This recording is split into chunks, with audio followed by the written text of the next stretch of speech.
I'd like to introduce Derric Haynie to the show. And Derric, would you please just share with the audience real briefly what you're working towards currently and why I've invited you on today? Yeah, 3 years ago or so, I assigned myself the task of trying to map the commerce enablement landscape. So starting with the e-commerce technologies that are crucial to direct-to-consumer merchants, and even we have a whole category dedicated to Amazon sellers, and then moving out into the broader retail technologies, 3PLs, agencies serving e-commerce, and there's a whole bunch of other kind of subcategories that you can imagine. So commerce enablement kind of covers that broad category, and we found that not a lot of people are treating the commerce enablement category different than things like B2B SaaS or SMB or something like that. But in fact, when you're selling directly into e-commerce, there's a lot of different functionalities built in that solution, and a lot of more benefits arise for the merchant to understand. And so by looking at this market sector and trying to decipher it, we've made some progress. I've demoed over 280 different technology products and put reviews of them up on our site. And we're really just trying to help guide merchants through the process of choosing technologies in a lot of the major categories. So it's not like that, $5 little banner bar or something along those lines. We're looking at the major things. Now we're moving into ERPs and more inventory, but actually a lot of it was originally centered around the MarTech stack. So email service provider, certainly personalization suites, SMS, conversion rate optimization, split testing tools, post-purchase checkout, right? Loyalty, reviews, and of course the list continues on and on and on. And so we've been deciphering that now for a while, and sadly more tools have launched than we've demoed, but so we're in gonna catch up. Yeah, when we first started just 10 years ago, there was like a handful. Now there's 10,000 plus. Yeah. And as you talk with digital marketers today, their jobs are you wonder why digital marketers are so stressed out, is so much falls on their plate now, and they're so savvy. And with these apps, you can do so much. So much pressure has fallen on operations. It's not just marketing, it's operations, et cetera. Like you said, ERPs, as we talk about the Amazon experience, what's critical to it is you shop there because if you buy it, it's going to ship, it's going to get to you the next day, and it's the item you ordered. And if you need to return it, it's easy. And what you're hinting at actually is that the leaders in a lot of the departments of a retailer or e-commerce merchant, each of those department heads now has to be their own technologist, meaning they have to actually analyze the technology landscape, decipher which tools to use, and then bring in those vendors and onboard those solutions. But a lot of these people weren't ever trained in being a technologist. They weren't trained in how to vet technology products, right? And the organization, almost all retailer organizations, save for the big five like Walmart and Target, they don't have a big enough budget to have an in-house technologist that can go around department to department to help out with these things, right? So let's help them right now. Yeah, we've got no one better than Derric so EcommerceTech IO. You've reviewed 280 plus apps.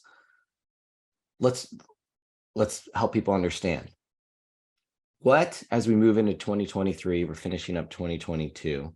If we're looking at, let's say, we can narrow it down to, the Amazon experience. What apps do you feel are just like the baseline standards that people should have in their stack?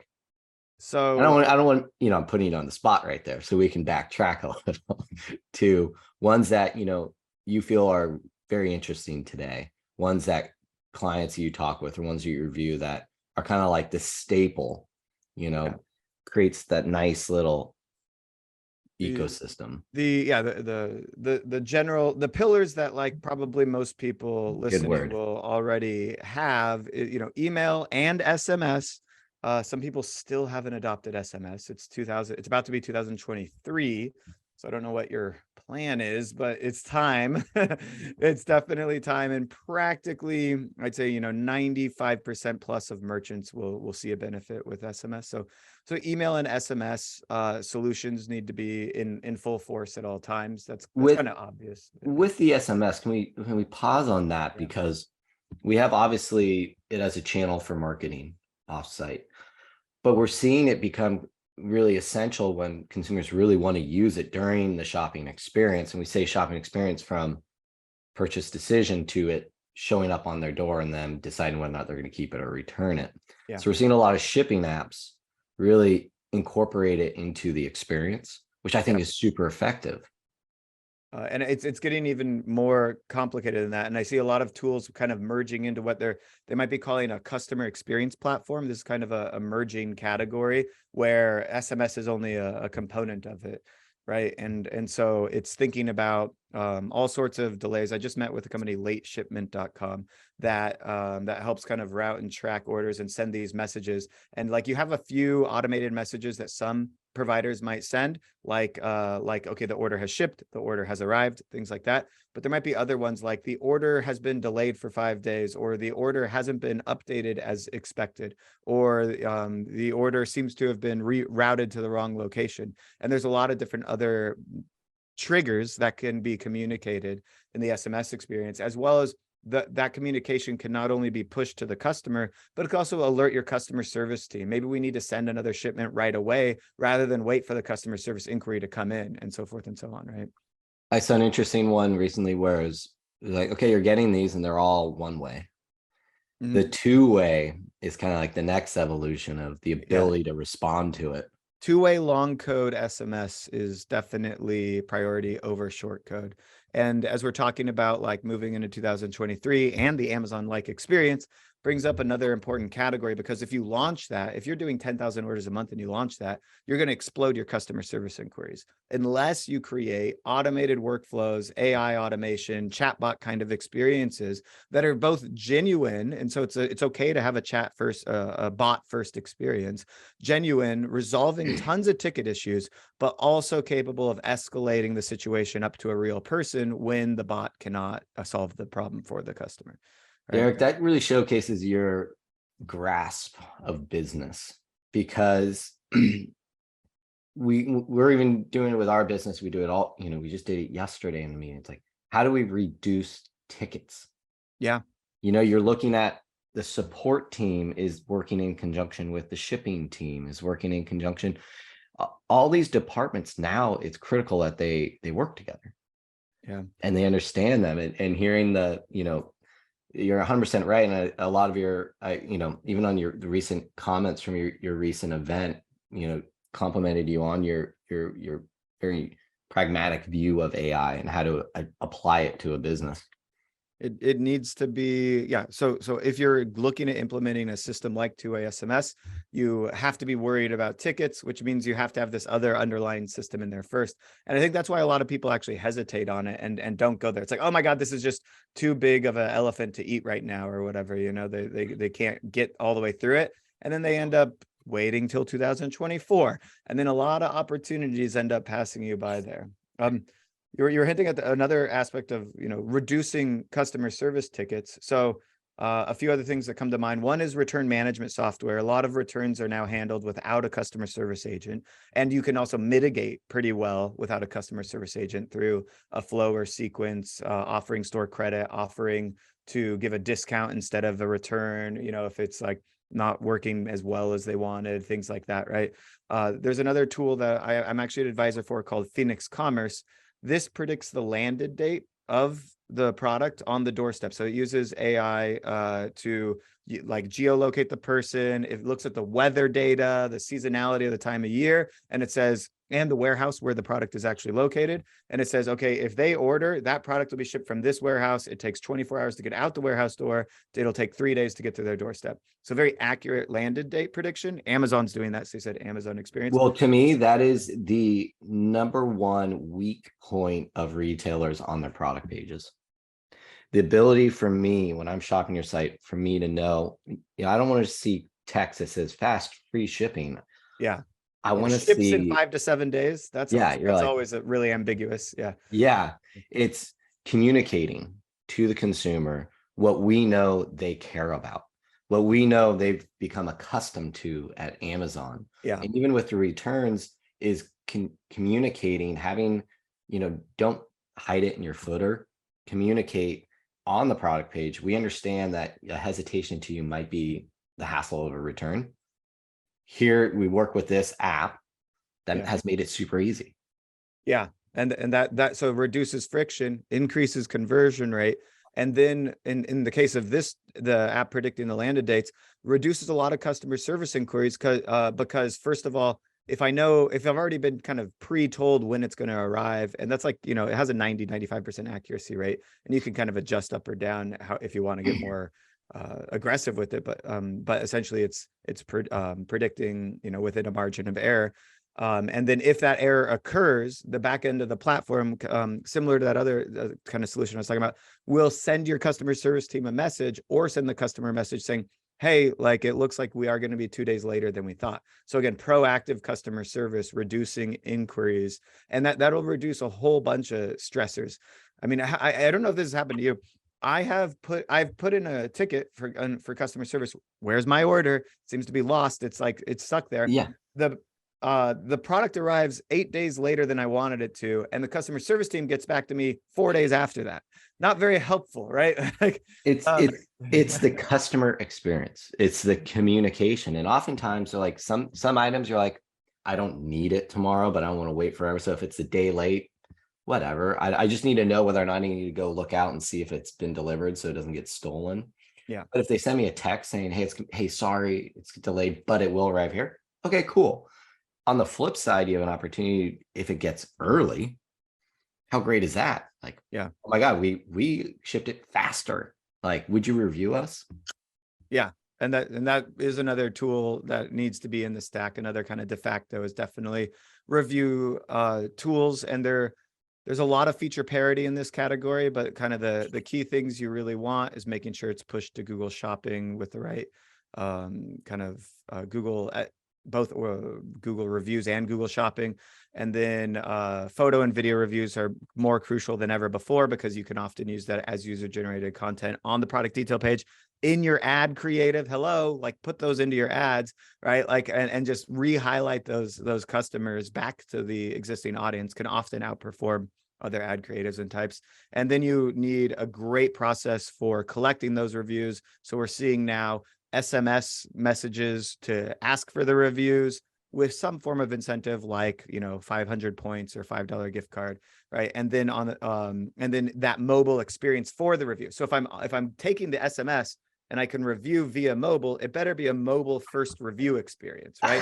and right, so that's what I just wrote. Mobile plus faster on my notepad because I just shopped Sheets and Giggles. Got some organic eucalyptus sheets. Awesome company, great shopping experience. Showed them this beautiful box. I got the email to write a review, and it had the whole thing. It had like number of stars. I clicked the stars, expecting something to happen. It just took me to the review thing.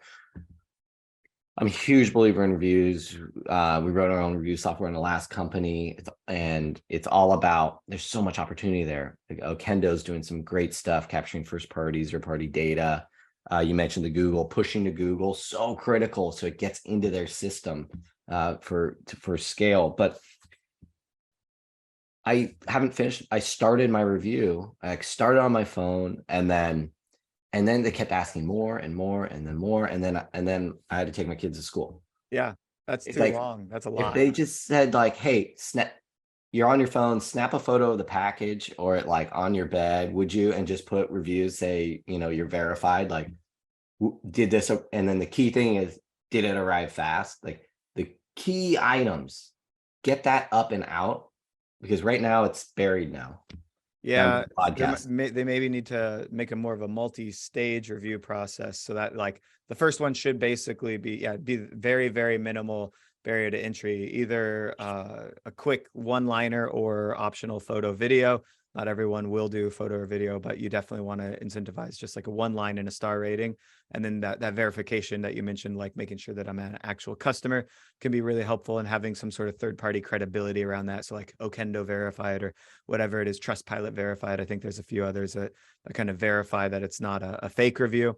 Mm-hmm. And then also I think another missed opportunity in reviews that I'm not seeing a ton of is, okay, I just posted my photo review to them, can I also share my photo review on social media, right? And perhaps even link my referral code, right? So partner with my reviews, and loyalty and referrals should all be tied very closely together. Oftentimes your review and your loyalty software can be the same company, but and which often will include referrals, but getting that out on social with my unique referral link so that I can drive, get my $5 off my next purchase and get my friends all using the nice same eucalyptus sheets that I'm using, right? So if we kind of reset real quick, we've talked about SMS, two-way long code. We were just touching on UGC and loyalty, reviews, returns, level setting. Can I ask some of your, like, you reviewed 280 apps just probably this year alone, who knows? Well, returns, who should we look at for returns? Yeah. And the one thing I often tell people before they ask me for specifics is that my job is to understand the category. And oftentimes I'll never be able to tell a merchant which one tool they should go with within that category. I can rule out a few things based on integrations, whether it's enterprise or not. And Okay, sometimes there is a feature missing. I love that's such a political response. It's great. I love But it. I can Let me repose my question. I'll give you the major players in the category. Well, I'm pulling it up.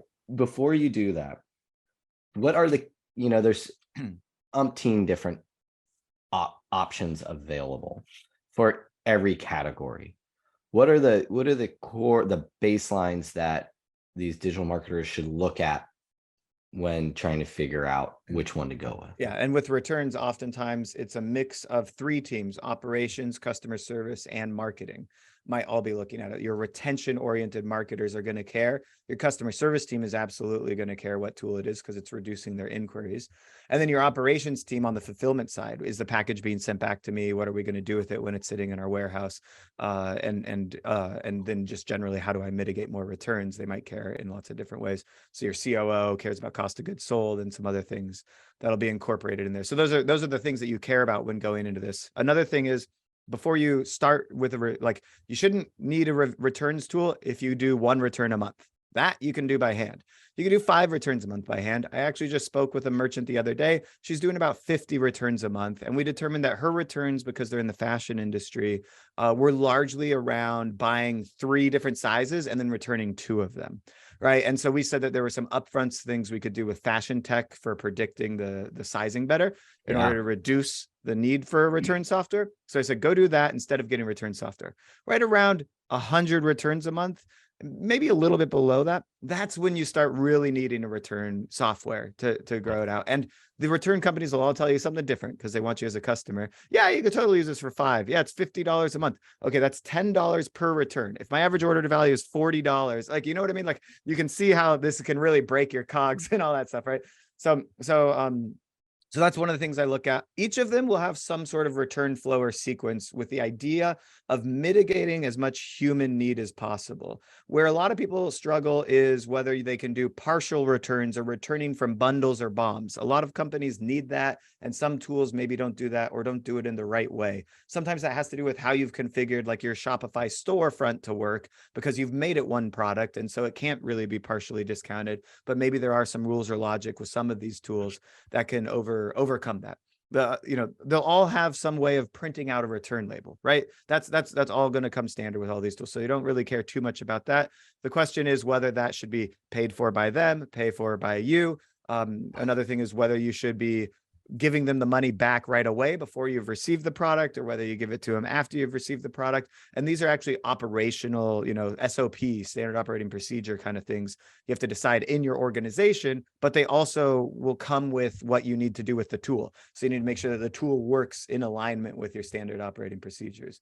And that's why in this category, and there's many others, but this category especially, you have to demo like 3 or 4 of them and really make sure that you have your must-have features or needs. This is what our process is going to be like. Can you support us? You have to ask them that, and you have to make sure that they show you how that might work with one of their existing customers. And don't let them tell you it's on the roadmap. We'll be able to do that next quarter. Okay, nugget there is 100 returns. I think that's a fantastic response, because there's a lot you can work out ahead of time, and also operational and technology that can help solve it on the front end, like you mentioned with that other one. The other is the experience of returns. You know, you mentioned you have to print out a label. I don't own a printer. I hate paper. You know, that's what's so nice about, you know, Amazon is you can just show them their barcode at UPS and they'll scan it and print out on the thermal printer, put it on. Yeah. In some cases, you can send a return label with the package. That's the only way around this. So you have to preemptively create a return label. And I do think some return software will do that. Largely, that has to do with you and your 3PL or whoever is actually making the fulfillment process. You have to work with them on how that might work. But I think there is a way to get that accomplished. I have a question, and I'm not sure if you know the answer. You know, because Shopify is investing. You know, Harley's big push is, you know, how can we help our retailers replicate the Amazon experience? They bought the distribution fulfillment facilities.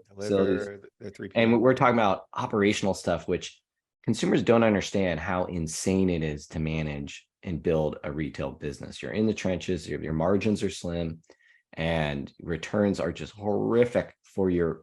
They can sink a business, literally can sink a business. And you think, you know, people think, oh, we made the sale, we're good. But no, you have to go pick, pack, ship, track, get on their doorstep, make sure it doesn't get stolen off their doorstep, deal with phone calls. For some reason, I'm responsible if somebody steals your package off your doorstep. We used to ship snowboards. We like to snowboarders. Imagine what we had to deal with, you know? So, you know, with all that, what is being done today, or what apps to allow retailers to offer the ability for someone to walk into a UPS and return an item that they bought on Shopify, for example? Yeah, I'm not seeing a ton of it because honestly, you need to be a larger merchant, but this is something that Shopify should open up, and where they're going in their direction, it makes a lot of sense if all Shopify supported brands, or anybody that's on the Shopify fulfillment network as an example, you know, they could have local drop-off spots. Obviously, Amazon has Whole Foods. They acquired Whole Foods, and then they're like, hey, now you can drop your packages off in the back of Whole Foods. Just kind of, it's kind of odd, to be honest, but it actually works really well, given that it's now a wholly owned subsidiary. And so, you know, Shopify could perhaps do this, or a large 3PL network. Maybe ShipBob could pull off something like this for their large distributed network. So maybe a large 3PL could do it. But as an individual retailer, that would just be so tough, because like, what am I going to do? Like, I'm going to open up my own return center in Los Angeles, and then it's, you know, it's one central region, maybe my most popular, you know, area within 40 miles, and people can still drive there. So like, it would almost have to come from UPS. They almost would have to have it, some system built where you as a consumer could walk in, scan your code, and it knows what to do. Yeah, maybe there's a way for, I mean, certainly if you're at UPS, you can print a label. Right? Let's pause there, because we're going too deep. Yeah.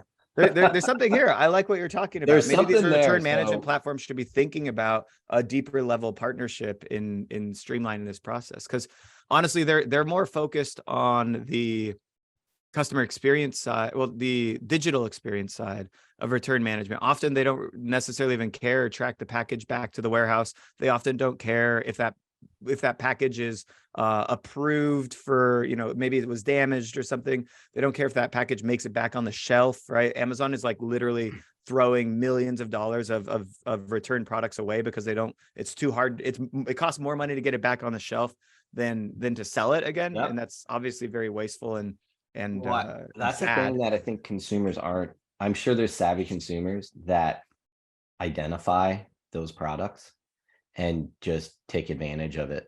Yeah, I know retailers do it. We would do it if the item, we looked at the numbers. We're like, it's cheaper. We just say keep it. We'll ship you a new one.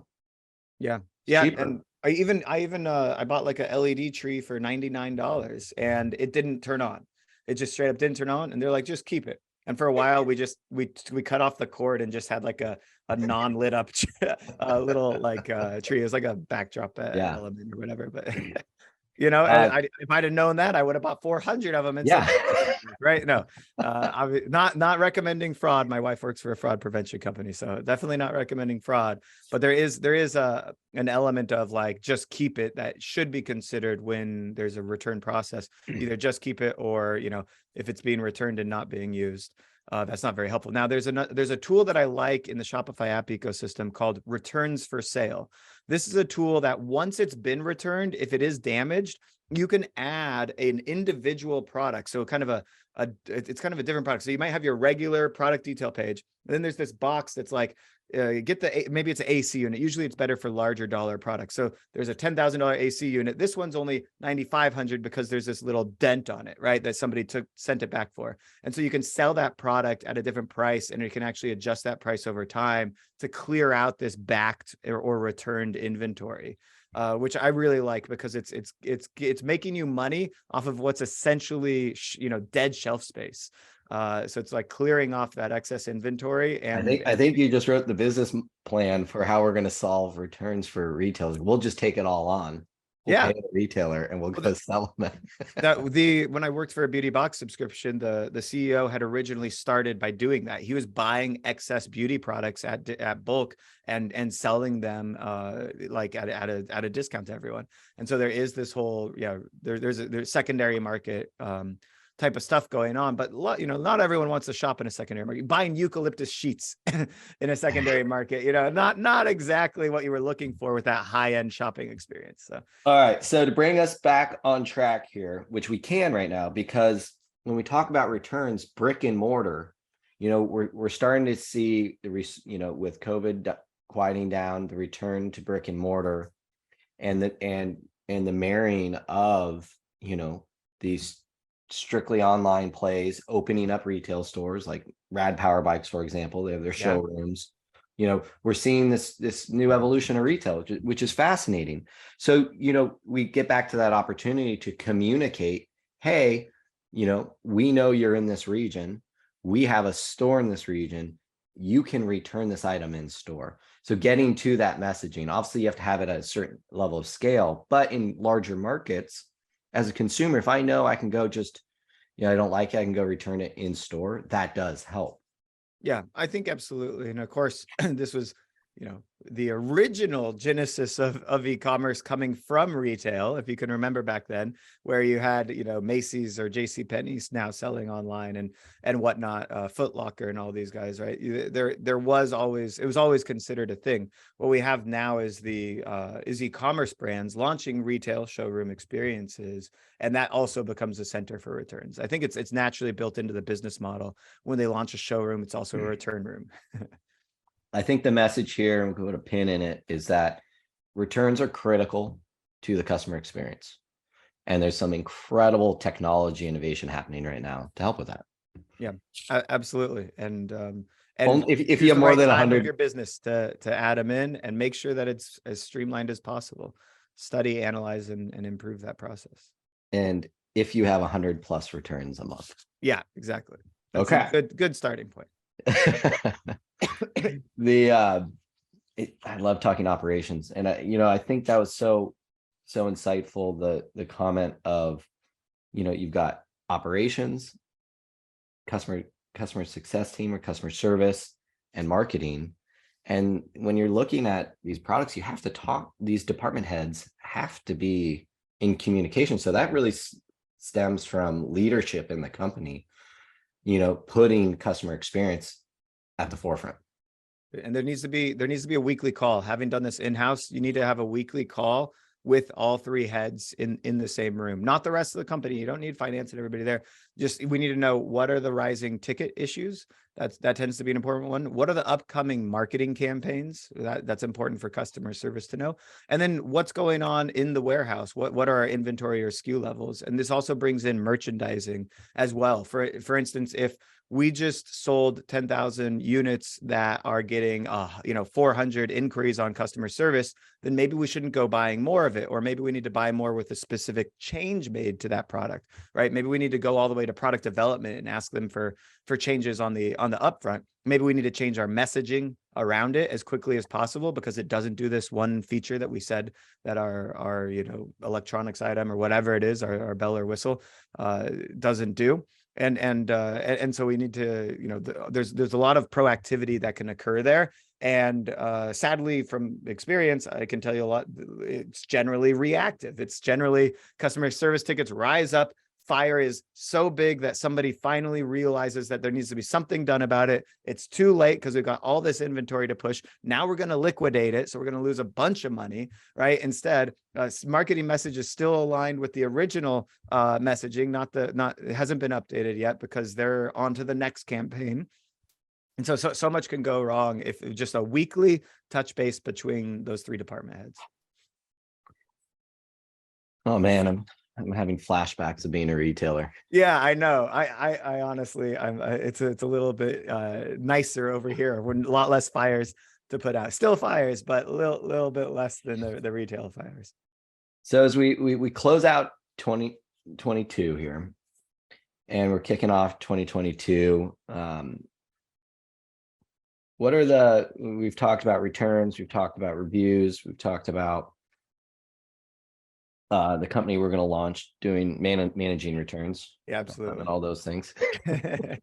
Reviews, the pillars of a business. What do you see who's exciting? What are some brands you're working with that get it, that really are kind of continuing to push it? In 2023, we'll see them really kind of, be spotlighted more. I don't think I can give you a list of brands. I study tools way too much to study brands as well, but well, no, that's a good point. What I sometimes do is I'll look at when I'm shopping, whenever I'm online shopping, I look to see what tools they're using. Yeah. And sometimes some companies, will be like, oh, they get it. And some they're like so behind, they're like archaic, There's a few things on that Amazon shopping experience that brands need to be getting, and the ability to be logged in is actually pretty important. So when I'm logged in on your site, then the experience can start to be more personalized to me. If right now, probably, you tell me 90% of homepages are static, 95%, 99% of homepages are static. Why is it, if you know or could know who I am, then you would serve me, slightly different content based on my browsing and purchase experience, based on that zero-party or first-party data you've collected from me, right? If it's Derric Haynie, like with 1 dog, right, instead of 3 cats on your pet food supply store website, like everything should be different for me, and the experience needs to be catered around what I want to see. And there's enough ways out there to collect that information and personalize that experience that, like, hopefully, by the end of 2023, hopefully we can take that 95% of website, like home pages, product detail pages, they're all static. Like that, why is it so static, right? And make them catered to me. Like an example that I like from the fashion tech space that I've talked with, her name is Whitney, I forget her last name right now, from 3dlook.me. They have you take 2 pictures of yourself and can figure out your right sizing. Right. And I was like, okay, cool. And then she's like, also, if you click this little box, when you're on a product, it can show that product on you. And I was like, why do I have to click the box? Why not just put the product detail page be me, so that I can see the product on myself instantly? Right. And I think that's where we're heading, in a world where the fashion brand isn't showing the product on a model, it's showing the product on you. Like, models are going to have a hard time getting jobs soon, for 2 reasons. First of all, because we won't need them, because it will all be the models. But second of all, because AI generated models. Anyways, but well, it's like actors. You don't need actors anymore because every show's a reality show. Yeah, there you go. Everyone's an actor, right? There's a big democratization coming, and some of it is with the superpowers of AI and the superpowers of personalization. Every message, every email, every SMS, more catered to me, not just as a segment, but as an individual. It's coming soon. Derric, you essentially summed it all up right there with personalization. The fact that every visitor in today's world still gets essentially the same experience, whether you're a new visitor, repeat visitor, or customer, whether you're coming from paid, whether you're coming from organic, whether you're in Australia, whether you're in the US or Canada. For the most part, what we hear from all our customers is they're just serving up the same experience. Yeah. All the way to the basics of, if I've already given you my email address, when I show up, don't ask me for an email address for 10% off. You already have it. How do you not know this? I've shopped this like 10 times. Yeah. But to achieve that is complex. that is what our job, you and I, is to help our retailers understand what tech stack, the pillars, that's your word. I like that word. I saved it. What are the pillars of this tech stack to make that happen? Yeah. And The first thing is once you're logged in, it's a lot easier because obviously cookies are very limited these days, right? And that's why the logged in experience is, I think, the secret sauce to this. I love that. Obviously, we can do it as we build audiences with the first zero-party data, and we have that sense. Maybe with Shop Pay, it can be, and I speak to Shopify, it could be easier to get people to log in, but it's so hard. In today's experience, it's always check out as a guest or log in. Yeah. And then you're going to be pressured to have your password and your one-time password. And all of a sudden, I just want to be a guest. So here's our business idea too, a cross-store domain shopper identity account. Yeah. Where you store all your own personal shopping information so that when you show up on a site, all the filters are set, all the categories are set. I like that. I think that that's what Shopify should be doing. There's a login button in the top right corner of every Shopify store. So I don't know why when I go back to the store, I'm not logged in the same way I'm logged in on Amazon. So sadly, you and I don't think it'd start the business. I think it has to come from the platform. Otherwise, I would stop what I'm doing and jump on that one because I think it's a big issue. I'm doing a big asterisk next to that one because when it comes to think about Amazon, when you log in Amazon, you're like, we're always. I haven't logged into Amazon in months. It's like once every 6 months you need a relog or something like that. I think right there, Derric, to me, that's a refreshing, exciting concept and idea. Yeah. And then once you're auto logged in or just logged in, you've got your loyalty points. You can see your subscriptions. You can see where all of your orders are. You've got the personalized product feed. Everything is catered to you. Makes sense. Another aspect of personalization that I'll touch on really quick. We hinted at a little geolocation. If I'm within 5 miles of the store, I want a different messaging. And here's a fun one, actually, weather-based marketing. So you're going to look at where the person is, and then you're going to make it rainy and sell the rain jacket to the people that are in the Northeast and sell the sunglasses and shorts to everyone in Malibu. That was such the was it Monetate? Who was before Optimizely? That was like their thing, like 2010. Yeah, they tried to make it a thing, but it's hard to pull off. Yesterday it was hard to pull off. I think in the future it'll just be like, snap your fingers easy and everyone should be doing it. Well, it's like with landing pages, it's this thing where, again, digital marketers are so busy. The thought of just getting a new landing page up itself is daunting with everything you have to do. And then they tell you should A/B test that page that was really hard to even get live.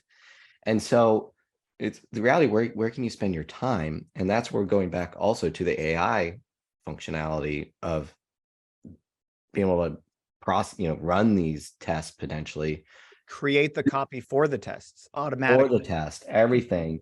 And we can't be adding more tools to the stack. We have to understand a stack that is working in conjunction with other technologies and also with an element of AI. And,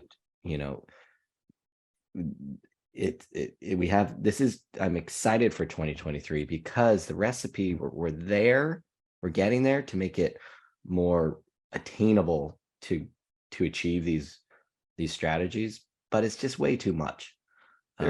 It's becoming, it's simultaneously becoming more complex and more simplified in the sense that as AI does more of the job for us, we will actually have less to do. We won't have to write every email copy or create each segment using our own, custom tagging system. That'll all be done for us. So the what to do and how to do it gets a little bit easier. And then we're just managing maybe broader strategy or making sure the AI is working in our favor with the right things that we want for it. So, but on the back end, it's getting more complex because technically that means 4,000 different messages are being sent to your 8,000 customers or whatever it is, right?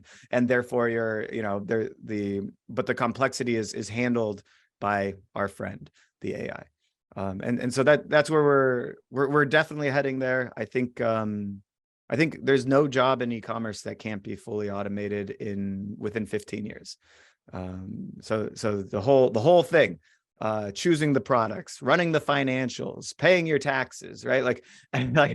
Sourcing inventory, hiring a 3PL, spinning up a warehouse, printing on demand. I don't see anything that can't be solved soon enough with it. So where should we sit as marketers and business owners in making sure that we don't become irrelevant while this kind of change occurs, right? That we're able to take advantage of it, lower our cost of goods sold, increase our margins, either take that to the bank or use it to acquire more customers, right? Or innovate products. Yeah, exactly. So that we can continue to stay on top of our customers and audience with what they want. So as we finish up our window of time here, we could talk forever.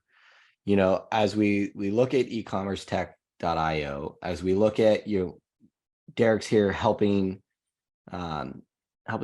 digital marketers research, discover e-commerce apps, to help them grow their store today. Are there any other categories that we didn't touch on that you may, after the show, be like, oh, I wish I'd actually comment on that one? Live and social selling is something that I've been bullish on for a while. We did hint on conversational commerce a little bit in the past, and I think there's lots of ways to use that on site and not just through customer experience, but through the user experience, which is pre-sale. But live and social selling, selling directly on those channels or aggregating, pushing one video out to all the channels at the same time. We see Amazon launching Amazon Live. Comment Sold is a really great live selling tool. Any brand that has a form of visual appeal, freshness, newness, and if you've got like a cool person at the helm, you can absolutely better sell your product through doing it directly on social and then doing it in a live capacity. And it's a great way to engage the audience, and you can make it broader. Chubby's has a podcast on the weekend or whatever it is. And it's, and then they sometimes sell their shorts off the back end of it. But so sometimes it could just be all about selling. Sometimes it could be a little bit more about the theme, like snowboarding or snowboarders, right? And then sometimes showcasing, oh, that's a sweet board that he just rode in that shot we just showed. It's this board here. And then go into selling. So there's a lot that can be done there in real time. People want to engage with you and have a conversation. And so bring it to the forefront of where they are, and they're on social. We know that. I'm a huge believer in video. Yeah, absolutely. It's how we built our snowboard company way early on. It's like video reviews, learn how to snowboard.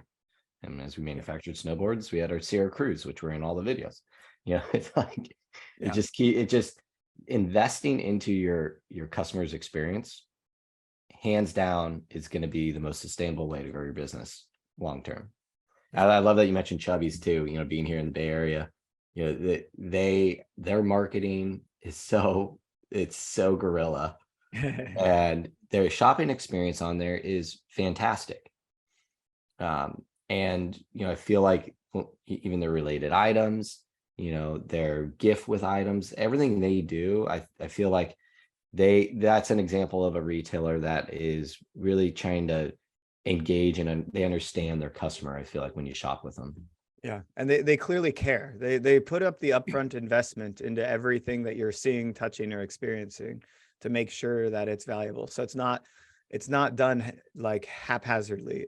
There's clearly care there. And I'm sure mistakes have been made, but it's putting the customer first and saying, it doesn't matter if it costs us more money or we have to, do it the hard way, we have to do it this way so that it's always a good experience. Well, Derric, thanks so much. I hope the audience picked up some good points there. And, please visit Derric at EcommerceTech.io. And in 2023, do you have anything slated coming up in Q1? We've got our event, The Future of E-commerce, February 22nd. We'll be opening up registration for that in January. February 22nd, January. Perfect. Yeah. All right, Derric. Well, thanks so much for joining us. Awesome. Thanks for having me.